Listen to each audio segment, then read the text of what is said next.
Good afternoon, everyone. I thank you for being here today. My name is AHarvey, and I'm here to share with you some interesting facts on teenage pregnancy in the United States and its effects on our federal government. The teenage pregnancy rate in the United States is 2 times as high as that of England or Canada, and 8 times as high as that in Japan. My question to you today is, why? 750,000 teens between the ages of 15 and 19 become pregnant each year in the United States. My purpose today is to suggest a solution that will minimize the fiscal drain on the federal government and increase the appropriation of funds to academia instead. I propose to analyze the root cause of this problem, hold parents of teenagers accountable for their children's irresponsible behavior. The Alan Guttmacher Institute published an article that says 46% of all teens between the ages of 15 and 19 engage in some sexual activity at least once. And of the 8.9 million cases of sexually transmitted infections within the United States, 9.1 million are teenagers. This is very alarming. For many decades, the problem of teenage pregnancy has been on a constant uprise. It has now escalated to a phenomenal level. The true problem, I think, has become the genre of acceptance within our society, within our public schools, and within the family structure. The U.S. Census put out some statistics that indicate that in California alone, over 96,000 teens became pregnant in 1 year.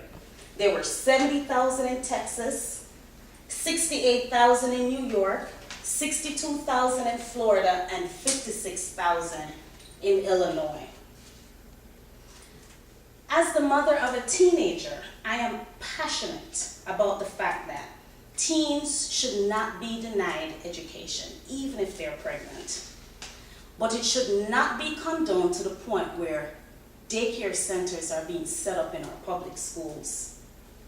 The funds that could be allocated to educational programs are then channeled to these daycare sites, and these children become the sole responsibility of the state.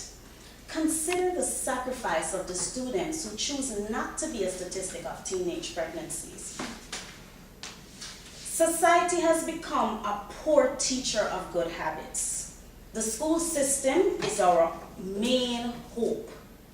Therefore, we need to begin to demonstrate good leadership qualities at the school level. Students must be taught the old regimen of making a decision and living with the consequence, no matter what the cost. Let's analyze what is being taught in our schools.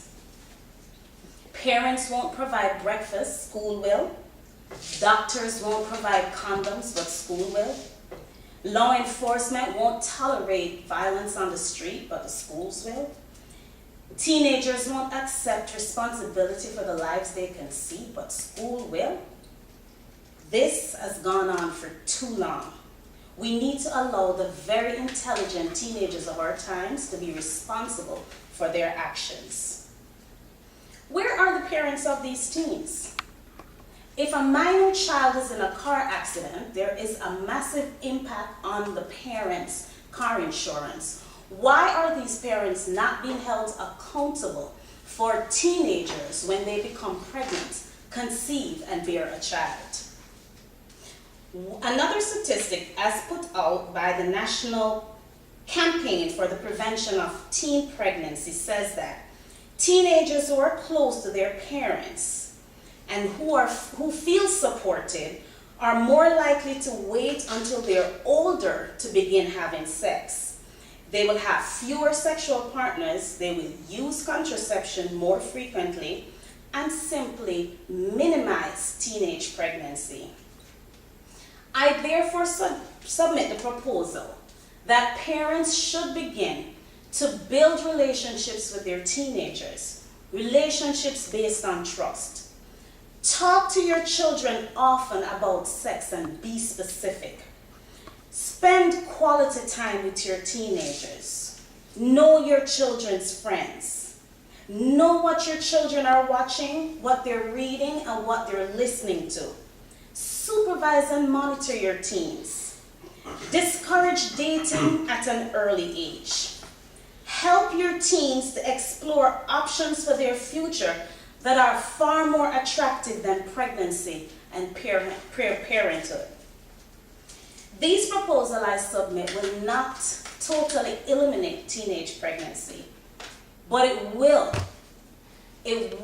and certainly will decrease the amount of teenage pregnancy within our society.